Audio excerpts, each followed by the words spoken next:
Ginaw na ginaw eh. Ay, nako. Ano ba latest dun sa The Hague, Jen?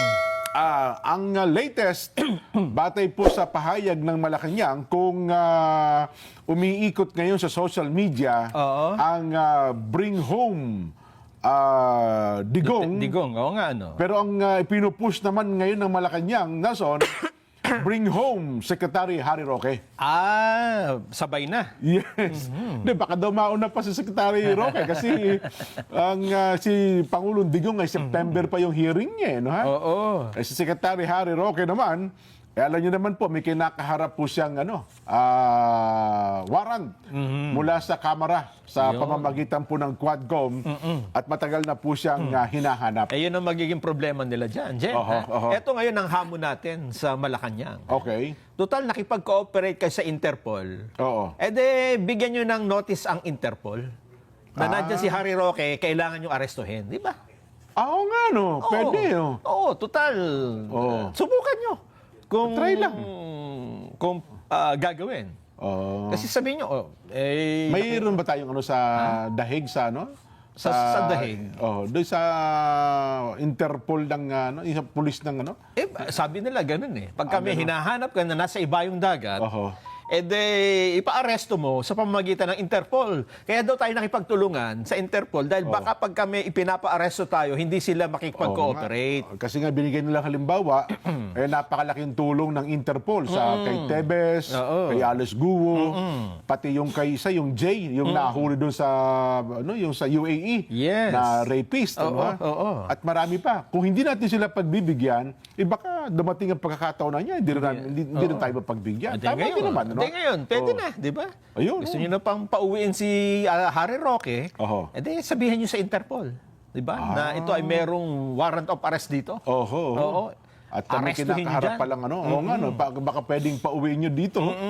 Ayun.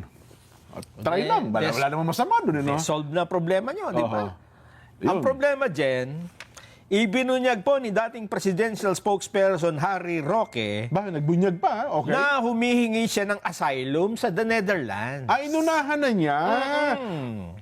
Okay. May arrest order para kay Roque dahil hindi siya dumadalo sa House Quad Committee hearing. Yun na nga. Kaugnay ng Pogo. Oo. Kasalukuyan, nasa Dahig si Roque.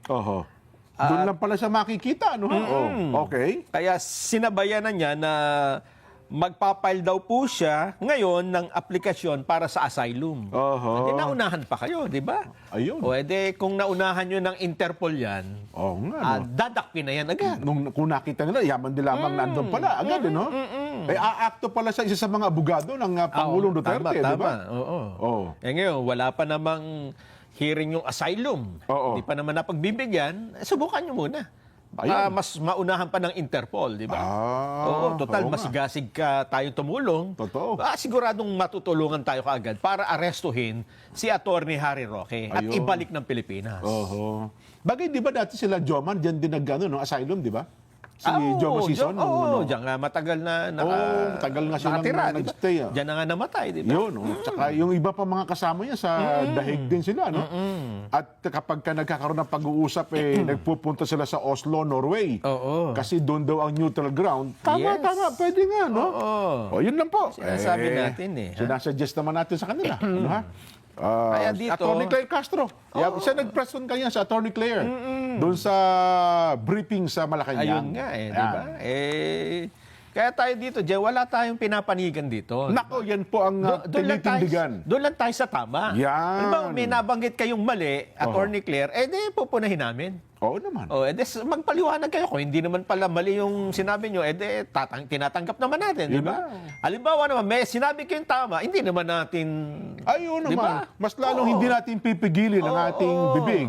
Kung tayo ay pumupuno sa dapat punahin, mas lalong hindi natin dapat pigilin ang ating bibig sa purihin. Sa dapat na purihin. Ganon din naman sa kabilang panig, di ba? Attorney Harry Roque, abogado ni dating Pangulong Duterte. Diyan sa ICC. May warrant of arrest pala, pwede palang arestuhin niya ng Interpol, di ba? Yun na nga, May sinabi na ba silang gano'n tungkol sa pwedeng... Mukhang wala pa. Hindi yata nabanggit kanina sa press briefing. Ibig sabihin, tayo ay...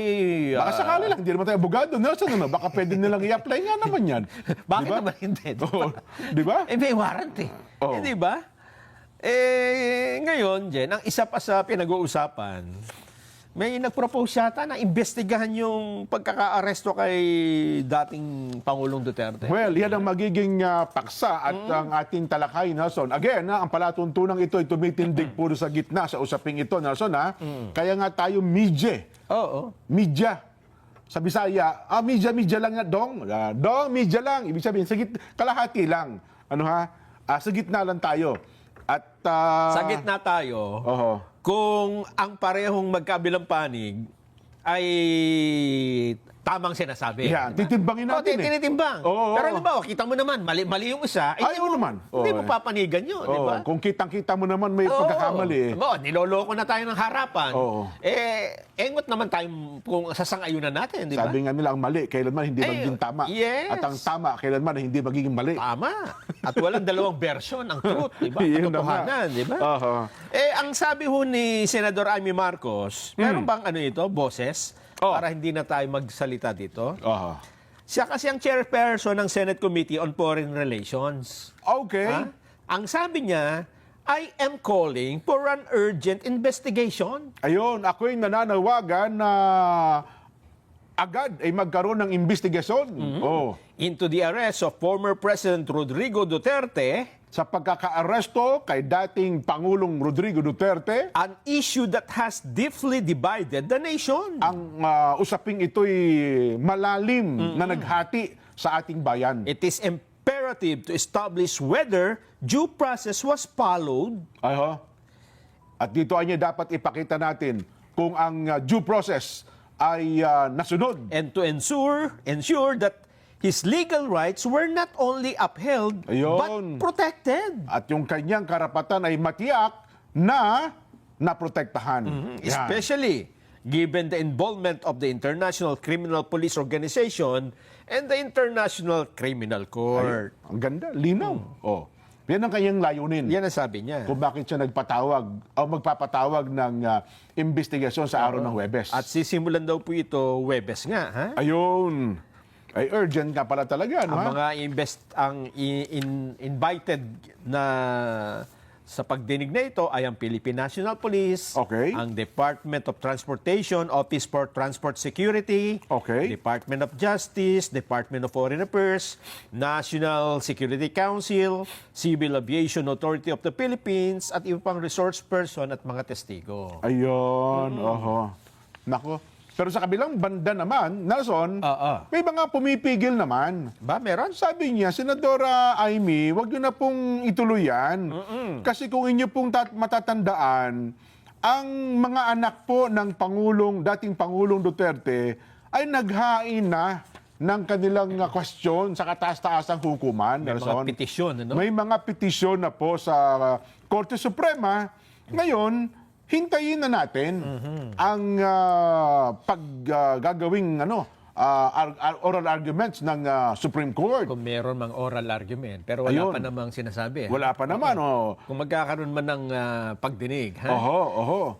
Kasi kung magpapatawag ng pagdinigan niya ang Senado ukol sa bagay nito, tapos meron din palang pag-question sa Korte Suprema, baka lalo anyang magkaroon ng divisiveness ang ating bayan. Total, ang Diba? Korte Suprema ay apolitical, hindi politika, Tama, di ba? oo. So patas ang kanilang magiging pagdinig dito. Ay, oo naman. Kung sa Senado, mga politiko ang nandito, Yan, baka nako. mahaluan ng politika. At sa mga nauna na rin mga pagdinig na obserbahan natin, hindi na iwasan niya grandstanding, lalo Sa ngayong bagay. eleksyon. Oo nga. Eleksyon ho, ang mga ilang buwan na lamang, 2 buwan na lamang halos, hindi mo maiwasan, lalo ngayon na ang usaping ito ng pagkakaresto sa dating Pangulo ay nagiging political issue, lalo na po sa darating na halalan. Tama ka. Nako. Ang sabi nga nila, dyan na lang sa Supreme Court. Yun Huwag ang- na dyan sa Senado. O kung saan pa man, ha? Yun ang sinasabi ho nila. Ang problema dyan, mukhang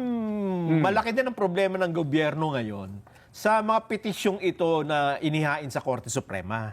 Ganon. Alam mo kung bakit? Sa isang Bakit? issue, kasi ang dami ng petisyong inihain ngayon sa Korte Suprema. Ino-consolidate na ng Supreme Court yan eh.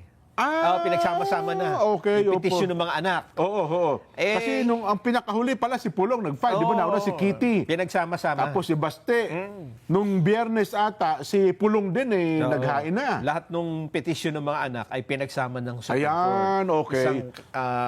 So pwede palang gawin yun, ano ha? Pwede. Okay. Magkakapareho naman eh. Kaya lang ang problema ngayon ay ang Office of the Solicitor General. Kasi di ba sa mga kaso na ang ipinatatawag o minasasagot ay mga opisyal ng gobyerno, ang tumatayong abogado, Office of the Solicitor General.